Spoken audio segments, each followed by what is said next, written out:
जय श्री श्याम दोस्तों। आस्तिक कहानियों में आपका स्वागत है। योगिनी एकादशी व्रत की कथा। धर्मराज युधिष्ठिर कहने लगे कि हे भगवान, मैंने जेठ शुक्ल एकादशी के व्रत का महात्म सुना। अब आप कृपया करके आषाढ़ कृष्ण एकादशी की कथा सुनाइए। इसका नाम क्या है, महात्म क्या है, यह भी बताइए। श्री कृष्ण कहने लगे कि हे राजन, आषाढ़ कृष्ण एकादशी का नाम योगिनी है। इसके व्रत से समस्त पाप नष्ट हो जाते हैं। यह इस लोक में भोग और परलोक में मुक्ति देने वाली है। यह तीनों लोकों में प्रसिद्ध है। मैं तुमसे पुराणों में वर्णन की हुई कथा कहता हूँ, ध्यानपूर्वक सुनो। स्वर्ग धाम की अलगापुरी नामक नगरी में कुबेर नाम का एक राजा रहता था। वह शिव भक्त था और प्रतिदिन शिव की पूजा किया करता था। हेम नाम का एक माली पूजन के लिए उसके यहाँ फूल लाया करता था। हेम की विशालाक्षी नाम की सुंदर स्त्री थी।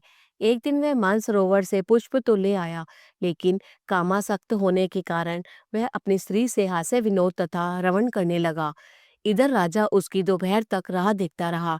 अंत में राजा कुबेर ने सेवकों को आज्ञा दी कि तुम लोग जाकर माली के न आने का कारण पता करो, क्योंकि वह अभी तक पुष्प लेकर नहीं आया।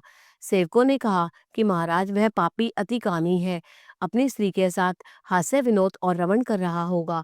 यह सुनकर कुबेर ने क्रोधित होकर उसे बुलाया। हेममाली राजा के भय से कांपता हुआ उपस्थित हुआ।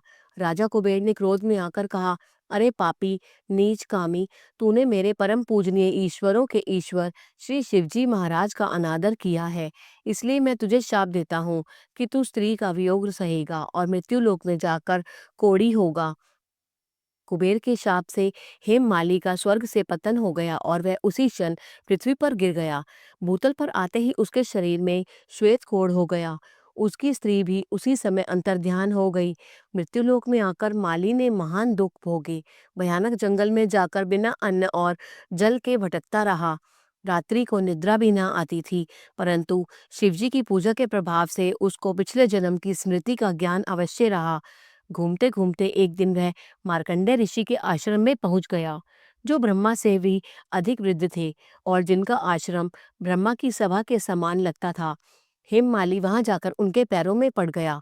उसे देखकर मार्कंडेय ऋषि बोले, तुमने ऐसा कौन सा पाप किया है जिसके प्रभाव से यह हालत हो गई। हेममाली ने सारा वृतांत कह सुनाया। यह सुनकर ऋषि बोले, निश्चित ही तूने मेरे सन्मुख सत्य वचन कहे हैं, इसलिए तेरे उद्धार के लिए मैं एक व्रत बताता हूँ। यदि तू आषाढ़ मास के कृष्ण पक्ष की योगिनी नामक एकादशी का विधि पूर्वक व्रत करेगा तो तेरे सब पाप नष्ट हो जाएंगे। यह सुनकर हेममाली ने अत्यंत प्रसन्न होकर मुनि को साष्टांग प्रणाम किया। मुनि ने उसे स्नेह के साथ उठाया। हेममाली ने मुनि के कथनानुसार विधि पूर्वक योगिनी एकादशी का व्रत किया।